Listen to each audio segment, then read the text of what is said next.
the Pinpoint Recruitment Handicap. Not a massive handicap there, Billy. 7 runners, No, not really your forte. No, a bit disappointing. But we have well, the amount of runners, or just the fact that you like studying ones with more runners? No, the amount of runners. I mean, it is a 3-year-old handicap, so it's it's not the easiest to unravel. It's How have you unravelled it?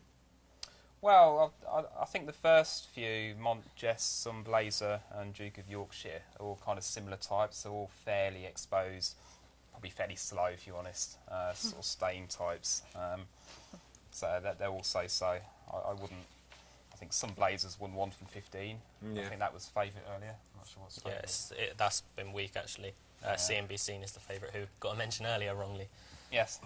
It's drifted this morning. In the morning. I mean, another trainer that's done really well was lately Sylvester Kirk, CNBC. That's the horse that I think will take the beating in this handicap. These handicaps though are very tricky, aren't they? They are 3-year-old handicaps. You know, when you talk about tricky. three-year-old handicaps, you don't know when the improvement's going to come, do you? You know, especially when with this sort of trip as well, where these horses have stepped up to kind of this is 1 mile 6 furlongs basically, so they've been stepping up to this, and what you find is you've got a lot of slow horses usually. But CNBC, I believe, is going hurdling. That's the plan. The interesting factor about Sylvester Kirk is that he's had 2 runners at this course in the last 5 years, and he's had 1 winner. Now that tells you quite a lot. My only concern. We weren't quite there, but that's why I like it. My only concern is it was reported sort of good to soft in places. He does normally like to hear his hooves rattle a bit. Right. But he's got the pieces on. It's 1 over 1 mile 6. I mean, it's not. With no disrespect to them, it's not the greatest race in the world. Like you say, Sylvester Kirk, the whole of the Catterick card doesn't really sort of set me on fire, but out the whole of the Catterick card, this would be my bet. I thought something that would have had your ears perked up, and you as well, Luke, is Dougie Costello. Yeah. He's doing a bit of flat. Well, Hayden Coleman's another one. You say you've got a bunch of slow horses here, but he's probably quite good in a slow horse, isn't he? Yeah. I shouldn't have said that. He's used to it, yeah. The one that caught my eye here was actually the bottom weight, who's receiving heaps of weight all round, Jebelani. It's 10 runs. First 5 were borderline hopeless. But then a little bit. I mean, is it out to 11? Out to 11 to 2, yeah. And I think it's 4 to 1 earlier. But the first 5 runs were hopeless. Then the next 5 hasn't been outside the first 3, including but it stole a 3-winner race from the front, didn't it? It wasn't great form. But then is it going to have to do too much more to win this off such a low weight? Julie Burke takes off 3.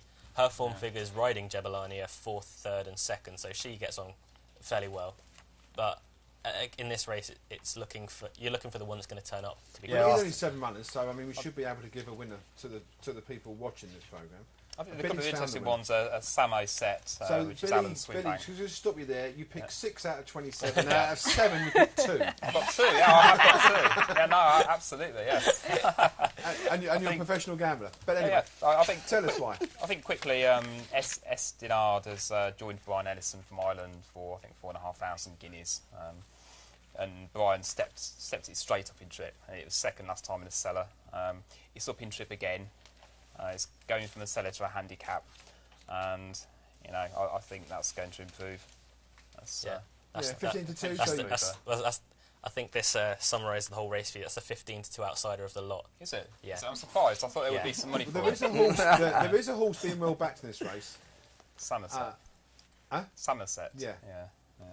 Well, that's Alan Swinbank, and he's only had 3 qualifying runs for handicaps, and he's now 101-day break. So they got him qualified, took him away for 3 months. He's up in trip in a handicap.